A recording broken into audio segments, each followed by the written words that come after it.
एक ऐसी खबर जो आज देश के डॉग लवर्स को बहुत चुभ सकती है, इसलिए वो चाहें तो आज इस खबर से थोड़ा परहेज कर सकते हैं, क्योंकि इस समस्या के इलाज के लिए कड़वी गोलियां भी लेनी पड़ती हैं। आज हम जो कुछ दिखाने और बताने जा रहे हैं वो बात देश के हर परिवार से जुड़ी है, फिर चाहे आप किसी सोसाइटी में रहते हो या फिर कॉलोनी में, क्योंकि मौजूदा वक्त में हर जगह आदमखोर कुत्तों का आतंक मासूमों की जान ले रहा है। आए दिन सड़क पर खुलेआम घूमते ये डॉग्स बच्चों की जान के दुश्मन बन गए हैं और इनके कहर का सबसे ताजा शिकार दिल्ली का एक परिवार, जहां पर आवारा कुत्तों ने 3 दिन के अंदर 2 सगे भाइयों को नोचकर मार डाला। वसंत कुंज इलाके में हुई इस दिल दहलाने वाली खबर के बाद लोगों में गुस्सा है और ये गुस्सा उन डॉग लवर्स पर है जो पशु प्रेम के नाम पर इन आदमखोरों को बड़े प्यार से खिलाते पिलाते हैं और उसके बाद ये आवारा कुत्ते उसी इलाके से गुजरने वाले लोगों पर हमला कर देते हैं, वहां रहने वाले बच्चों की जान ले लेते हैं।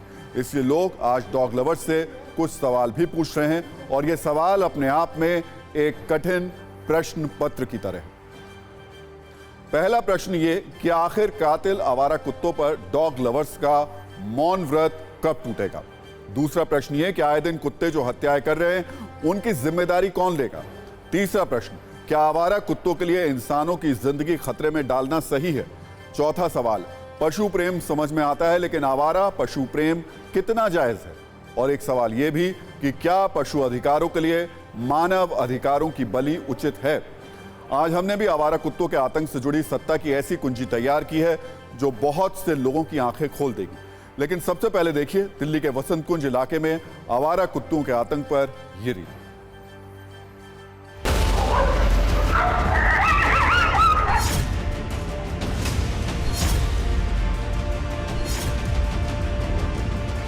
साउथ दिल्ली के वसंत कुंज जैसे पॉश इलाके से लगी ये जो कच्ची बस्ती है, रंगपुरी पहाड़ी में सिंधी कैंप इलाके में जहां ये कच्ची बस्तियां बनी हुई हैं, इन्हीं कच्ची बस्तियों में से एक परिवार के 2 बच्चे लगातार कुत्तों की भेंट चढ़ गए।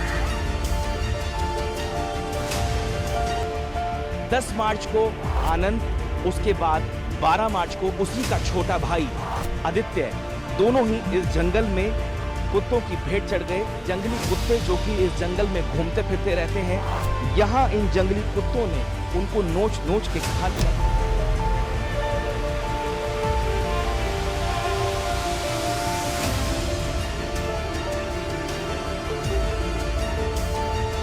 जब मैं गया तो कुत्तों ने मुझे भी काटने के लिए दौड़ा, ठीक है, तो मैं पत्थर उठा के भाग गया। उसके बाद मैं थोड़ा आगे गया तो उधर ही बाबू पड़ा, बच्चा उधर ही था।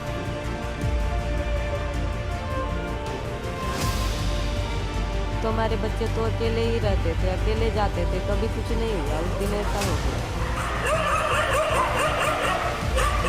जिस तरह इनके चोट लगी है, जिस तरह कुत्ते इनको नीचे हैं, हाँ इनको ज़्यादा खा लिए थे। तो उनको तो यहाँ थी और यहाँ गर्दन को थी और एक आध 2 खरोचे यहाँ, बाकी इनको ज़्यादा खा लिए थे यहाँ पे पेट।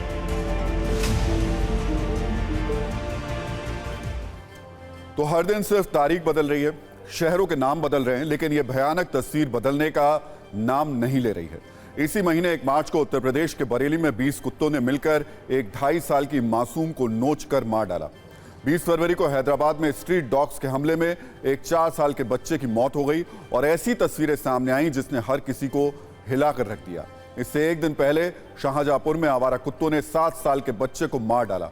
9 फरवरी को गुजरात के सूरत में स्ट्रीट डॉग्स के हमले में एक 4 साल के बच्चे की जान चली गई, जबकि पिछले साल 25 नवंबर को हिमाचल प्रदेश के हमीरपुर में आवारा कुत्ते 3 साल की मासूम को खींच के ले गए और उसे नोच कर मार डाला।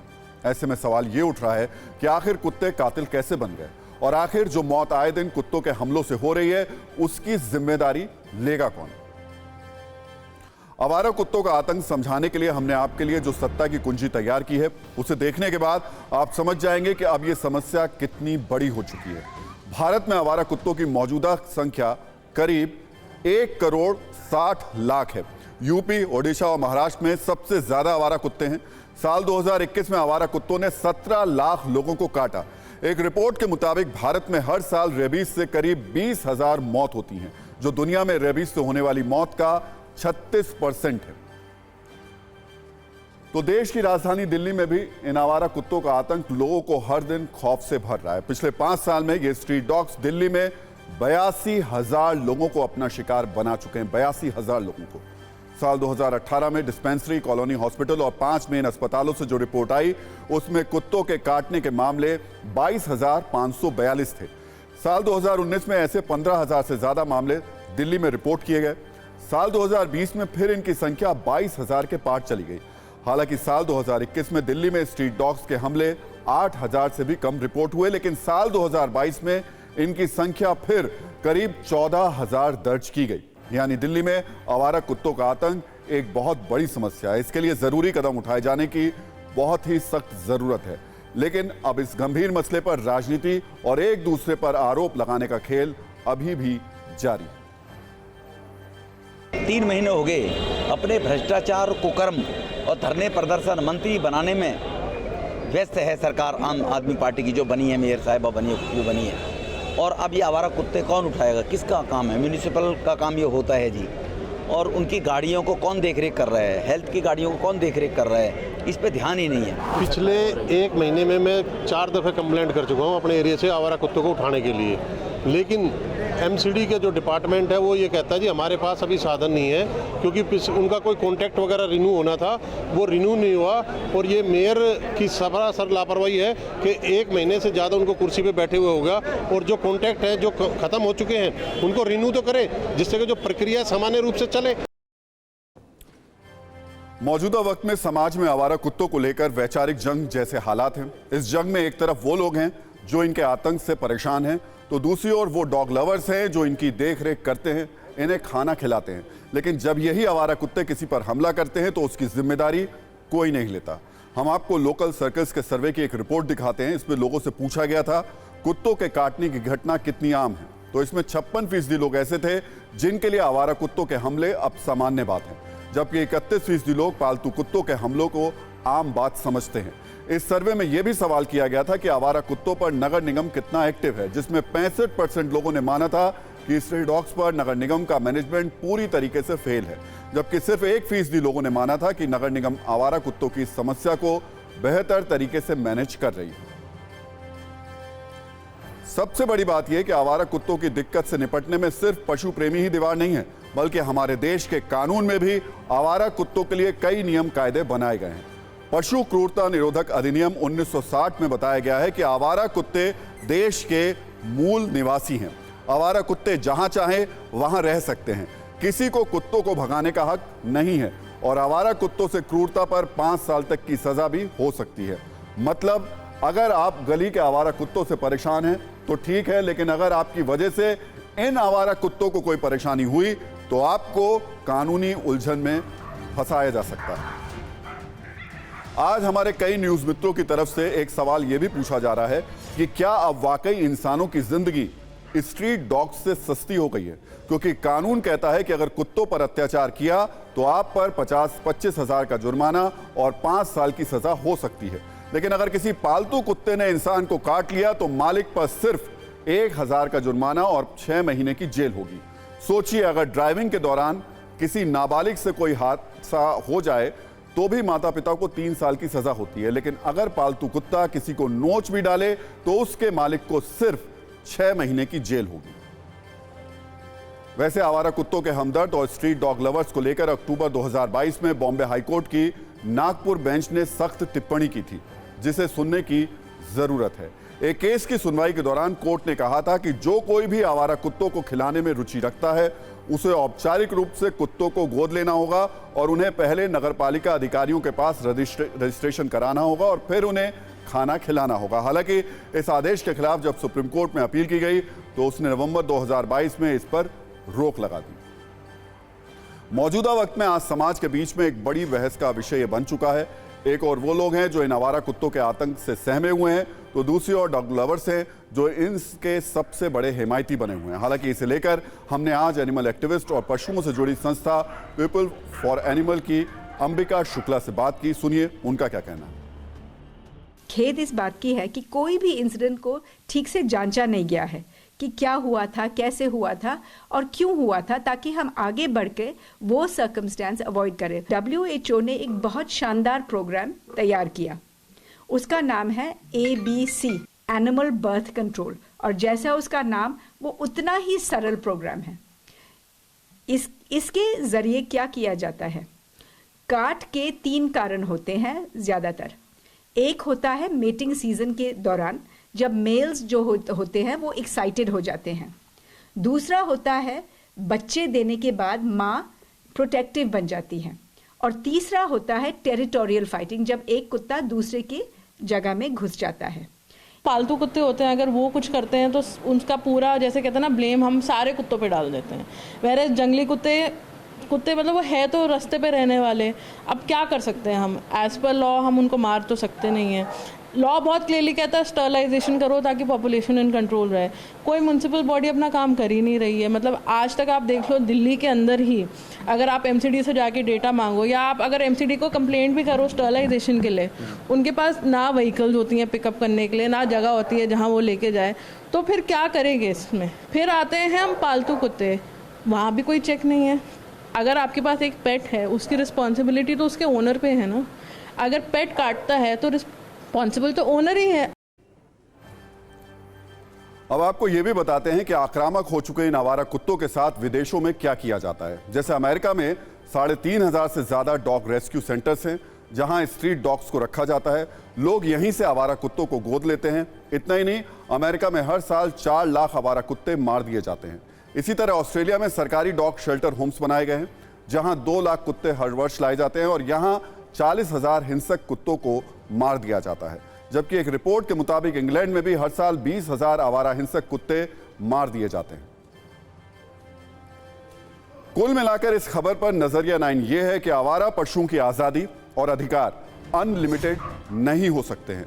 उन्हें कुछ भी करते रहने की खुली छूट नहीं दी जा सकती है। महात्मा गांधी ने वर्ष 1926 में कहा था कि बगैर मालिक का आवारा कुत्ता समाज के लिए खतरा है और कुत्तों की कीमत पर इंसानों की जिंदगी खतरे में डालना महापाप है। महात्मा गांधी की यह बात आज भी प्रासंगिक और सटीक है। पशु प्रेम अच्छी बात है, लेकिन इसकी अति और असंतुलन से अगर हिंसक घटनाएं होती हैं तो यह खतरनाक भी साबित हो सकता है। इसकी जिम्मेदारी तय करनी होगी। अब वक्त आ गया है कि आवारा पशुओं के देशव्यापी मैनेजमेंट के लिए एक नई स्पष्ट नीति बने। सरकार एक बहुत बड़ी डील फाइनल करने वाली है। भारतीय नौसेना 200 से ज्यादा ब्रह्मोस सुपरसोनिक क्रूज मिसाइल खरीदने वाली है। भारतीय नौसेना जल्द ही ब्रह्मोस एरोस्पेस के 20 लाख करोड़ रुपए की डील साइन करने वाली है। मिसाइल भारतीय नौसेना के सभी फ्रंटलाइन वॉरशिप्स पर तैनात की जाएगी। ब्रह्मोस सुपरसोनिक क्रूज मिसाइल का यह प्रपोजल शुरुआती स्टेज पर है, जिसे रक्षा मंत्रालय की मंजूरी मिलना अभी बाकी है। इस डील के डिटेल क्या हैं और ब्रह्मोस से कैसे चीन और पाकिस्तान अचंभित होने वाले हैं, ये हम आपको बताएं। उससे पहले ब्रह्मोस सुपरसोनिक क्रूज मिसाइल की एक छोटी परंतु एक्स्ट्रा आक्रामक रील आप देख लीजिए, फिर आपको इस पर सत्ता की कुंजी दिखाएंगे।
और अब आपको बताते हैं कि ब्रह्मोस की तैनाती की खबर से क्यों चीन और पाकिस्तान जैसे देशों को टेंशन होना अनिवार्य है।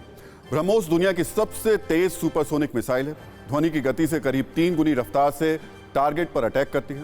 ब्रह्मोस मिसाइल का नौसैनिक वर्जन 200 किलोग्राम वॉरहेड ले जा सकता है। ब्रह्मोस को युद्धपोत और पनडुब्बी से एक साथ लॉन्च किया जा सकता है। पनडुब्बी से ब्रह्मोस मिसाइल को पानी के अंदर से 40 से 50 मीटर की गहराई से ज्यादा छोड़ा जा सकता है। ब्रह्मोस मिसाइल से दुश्मन के जहाज, बंकरों, कैंपों और टैंकों पर सटीक हमला किया जा सकता है। भारत और रूस दोनों ने मिलकर इस मिसाइल को डेवलप किया है। खास बात यह भी कि ब्रह्मोस 10 मीटर की ऊंचाई पर उड़ान भरने में सक्षम है, यानी दुनिया के रडार इसे देख ही नहीं पाएंगे। ये किसी भी मिसाइल रडार सिस्टम को धोखा दे सकती है। इसे किसी एंटी एयर मिसाइल सिस्टम से गिराना मुश्किल है। ब्रह्मोस मिसाइल अमेरिका के टोमाहॉक मिसाइल से 2 गुना तेज उड़ती है। आर्मी, नेवी और एयरफोर्स को तीनों को पहले ही ब्रह्मोस दिए जा चुके हैं। नेवी और मिसाइल खरीदने के लिए ये डील करने वाली है। आपको यह भी समझना चाहिए कि ब्रह्मोस पर नेवी का इतना जोर क्यों है।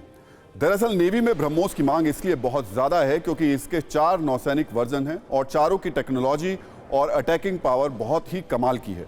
नौसेना के लिए तैयार इन चारों वर्जन को देखेंगे तो पहले वर्जन में युद्धपोत से दागी जाने वाली एंटी शिप मिसाइल है। दूसरे वर्जन में युद्धपोत से दागी जाने वाली लैंड अटैक मिसाइल है। तीसरे वर्जन में पनडुब्बी से दागी जाने वाली एंटी शिप मिसाइल है। चौथे वर्जन में पनडुब्बी से दागी जाने वाली लैंड अटैक मिसाइल्स हैं। अब इन्हीं चारों वर्जन से भारतीय नौसेना के पास चीन और पाकिस्तान के लिए दर्द की डिलीवरी करने की क्षमता आ जाएगी। तो नेवी जिन 200 ब्रह्मोस की डील करने वाली है वो एक स्वदेशी डील है। ब्रह्मोस एरोस्पेस भारत और रूस का ज्वाइंट वेंचर है। ये कंपनी न सिर्फ भारतीय सेना की हथियारों की जरूरत पूरी कर रही है बल्कि बड़े पैमाने पर दूसरे देशों को हथियार बेचने की कोशिश में भी लगी हुई है। एरोस्पेस ने 41,000 करोड़ रुपए मिसाइलों के निर्यात का लक्ष्य रखा है। ब्रह्मोस एरोस्पेस ने फिलीपींस के साथ 3,080 करोड़ रुपए के मिसाइल निर्यात करने की एक डील भी की है। हालांकि अभी लक्ष्य से काफी दूर है, लेकिन कंपनी 2025 तक 41,000 करोड़ रुपए के निर्यात के लक्ष्य को हासिल करना चाहती है। दुनिया में भारतीय फिल्मों की मजबूत होती सत्ता की बात, यह एक ऐसी खबर है जिसने पूरी दुनिया में भारत का मान बढ़ा दिया। 95वें ऑस्कर सेरेमनी में पहली बार भारत को 2 अवार्ड्स मिले हैं। इनमें से एक अवार्ड साउथ की सुपरहिट फिल्म RRR के गाने नाटू नाटू को मिला है, जबकि दूसरा अवार्ड एक डॉक्यूमेंट्री शॉर्ट फिल्म को मिला है। तो नाटू नाटू गाने के कंपोजर MM किरवानी को RRR के गाने के नाटू नाटू के लिए पहले ही गोल्डन ग्लोब अवार्ड मिल चुका है। वैसे तो किरवानी ने कई सदाबहार गीत लिखे हैं जो आपने भी कई बार सुने होंगे। इनमें शामिल है फिल्म क्रिमिनल का गाना तुम मिले दिल खिले। इसके अलावा किरवानी ने फिल्म जख्म के गाने गली में आज चांद निकला को भी कंपोज किया है। साथ ही जादू है, नशा है और फिल्म इस रात की सुबह नहीं का भी एक गाना काफी ज्यादा उनका लोकप्रिय हुआ है। ये किरवानी की रची वो सदाबहार धुनें हैं जो लंबे समय से हमारे कानों में मिठास घोलती रही हैं। किरवानी के बारे में एक और दिलचस्प बात है जो हमें रिसर्च के दौरान मिली। कहा जाता है कि वो अपनी कार में तब तक बैठे रहते हैं जब तक कि उतरने का सही समय नहीं हो जाता। यही नहीं, मुहूर्त देखकर ही वो किसी समारोह में जाते हैं। उन्होंने तमिल, मलयालम, कन्नड़ और हिंदी फिल्मों के लिए संगीत तैयार किया। तो लॉस एंजलिस में ऑस्कर समारोह का आयोजन किया गया। वहां पर TV9 नेटवर्क की रिपोर्टर काव्या भी मौजूद थी। उन्होंने लोगों से बात की। अमेरिका में कैसे नाटू नाटू का जादू देखने को मिल रहा है उस पर भी एक नजर डाल लीजिए। So this time India got 2 Oscars. Yes. So one is for Elephant Whispers. So another one is for Naatu Naatu. Yes. So best original song category. Yes. So we wanna say best wishes and we wanna say congratulations to the team. Congratulations to both the winners. Very deserved. Well. We got 2 Oscars for India. So you heard about it, right? Yeah, sure. So congratulations. RRR. Yes, correct. You are correct. And the song is amazing too.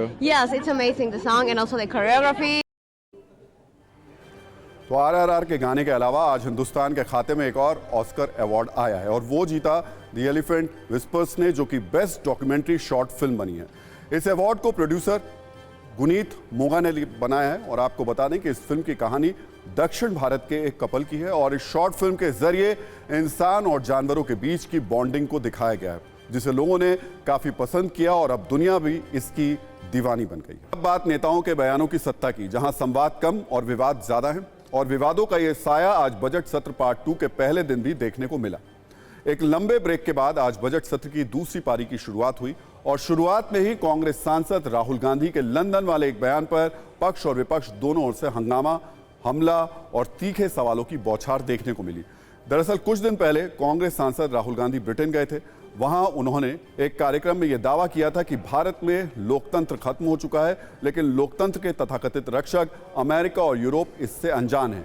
कहीं कोई प्रतिक्रिया नहीं हो रही है। BJP Rahul Gandhi के इस बयान को देश का अपमान बता रही है। राहुल के बयान पर नाराजगी जाहिर करने के लिए उसने आज संसद के मंच को चुना। लोकसभा में रक्षा मंत्री राजनाथ सिंह और राज्यसभा में पीयूष गोयल ने इस मुद्दे को उठाया और राहुल गांधी से संसद में खड़े होकर माफी मांगने की मांग की। हालांकि कांग्रेस का इस मामले में स्टैंड क्लियर है कि वो साफ साफ कह रही है कि माफी का तो सवाल ही नहीं। सरकार अडानी के खिलाफ जांच के मुद्दे को भटकाने के लिए इन बातों को उठा रही है। संसद में हुए हंगामे पर हमने एक रील तैयार की है। आप इसे जुबानी एक्शन से भरपूर एक पॉलिटिकल शॉर्ट फिल्म भी कह सकते हैं, जो सच्ची घटनाओं पर आधारित है। इस शॉर्ट फिल्म में लोकतंत्र, राष्ट्रवाद, पक्ष विपक्ष, उद्योगपति, हंगामा और तीखे बयानों का मिश्रण है। अगले 180 सेकंड में हमारे न्यूज मित्र संसद वाले लोकतांत्रिक शोले देख सकते हैं।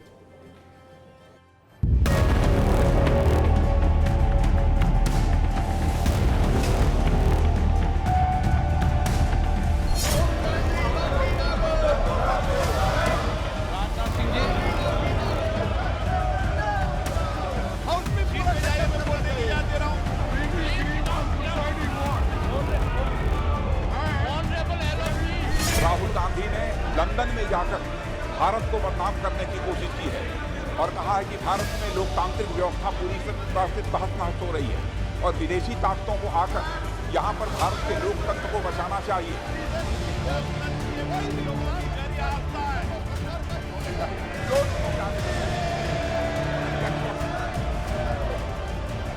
भारत की गरिमा पर, भारत की प्रतिष्ठा पर होने का चोट पहुंचाने की कोशिश सदन के द्वारा उनके इस व्यवहार को खंडन किया जाना चाहिए और उनको ये आपके द्वारा निर्देश दिया जाना चाहिए कि संसद के फोरम पर आकर वह क्षमा याचना करें। अध्यक्ष महोदय, भारत के इंटरनल मामले पे उन्होंने विदेशी शक्तियों को, विदेशी ताकत को इंटरवेंशन करने का, यूरोप और अमेरिका को भारत में हस्तक्षेप करने का मांग करते हैं। मैं ये टोटल कंडेम करता हूँ। सभा की कार्रवाई 2 बजे से के लिए स्थगित की जाती है।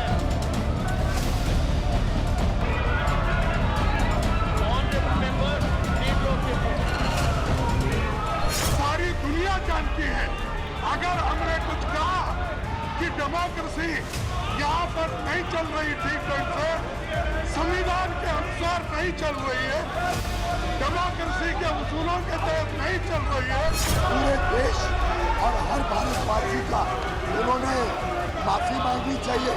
उन्होंने यहाँ के सेना की माफी मांगनी चाहिए, सदन में आके प्रेस की, जुडिशरी की, भारत में जो लोकतंत्र चल रहा है उस पर उनके प्रहार की माफी मांगनी चाहिए।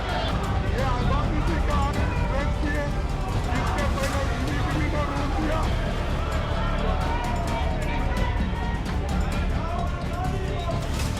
देखिए, राहुल गांधी जी ने ना कहा जो भाजपा कह रहे हैं कि उसने कहा था। आप उनके भाषण सुन लीजिए। देशों में जाकर के भारत के लोकतंत्र को, भारत के संसद को, भारत को अपमानित करने का, गाली का काम किया। इन पर तो देशद्रोह का मुकदमा चलना चाहिए। और आगे अब देखते हैं सत्ता टॉप 9। हुए केंद्रीय मंत्री अनुराग ठाकुर ने कांग्रेस के एक और भ्रष्टाचार का खुलासा किया है। मामला पद्म सम्मान से जुड़ा है कि कैसे यूपीए की सरकार में दबाव बनाया गया यूपीए के एक मंत्री के द्वारा। प्रियंका गांधी जी, मेरा आपसे सवाल है, क्या वो पेंटिंग 2 करोड़ रुपए में खरीदने का दबाव बनाया गया था? आखिर क्यों वो पेंटिंग बेचने की जरूरत पड़ी? और वो पेंटिंग से जो 2 करोड़ रुपए आए विदेश में किसके ऊपर खर्च किए गए? ये मिस्टर आर कौन है? केंद्रीय एजेंसियों के एक्शन के खिलाफ और अडानी हिंडनबर्ग मसले को लेकर कांग्रेस ने देश भर में आज केंद्र के खिलाफ विरोध प्रदर्शन किया। इस दौरान लखनऊ, जयपुर और चंडीगढ़ समेत कई जगह पर हिरासत में लिए गए प्रदर्शनकारी। राजस्थान कांग्रेस प्रभारी सुखजिंदर रंधावा ने जयपुर में कहा कि मोदी को खत्म करने की बात करो। मोदी रहा तो हिंदुस्तान खत्म हो जाएगा, मोदी खत्म हो गया तो हिंदुस्तान बच जाएगा। महाराष्ट्र सरकार ने प्याज के दाम में तेज गिरावट से प्रभावित किसानों को 300 रुपए प्रति क्विंटल मदद राशि देने का ऐलान किया है। विधानसभा में सीएम शिंदे ने कहा कि राज्य के किसानों के हितों की रक्षा के लिए सरकार हर मुमकिन कोशिश में जुटी है। बागेश्वर धाम के आचार्य धीरेन्द्र शास्त्री ने हिंदू समाज से एक दूसरे की मदद करने और अपने बच्चों को रामनवमी जुलूस में भेजने की अपील की। उन्होंने हिंदू राष्ट्र के संकल्प को भी दोहराया। इलाहाबाद हाईकोर्ट परिसर में मौजूद मस्जिद को हटाया जाएगा। सुप्रीम कोर्ट ने हाईकोर्ट के आदेश को बरकरार रखते हुए किसी भी हस्तक्षेप से इनकार किया है। परिसर खाली करने के लिए कोर्ट ने याचिकाकर्ता यूपी सुन्नी सेंट्रल वक्फ बोर्ड को 3 महीने का वक्त दिया है।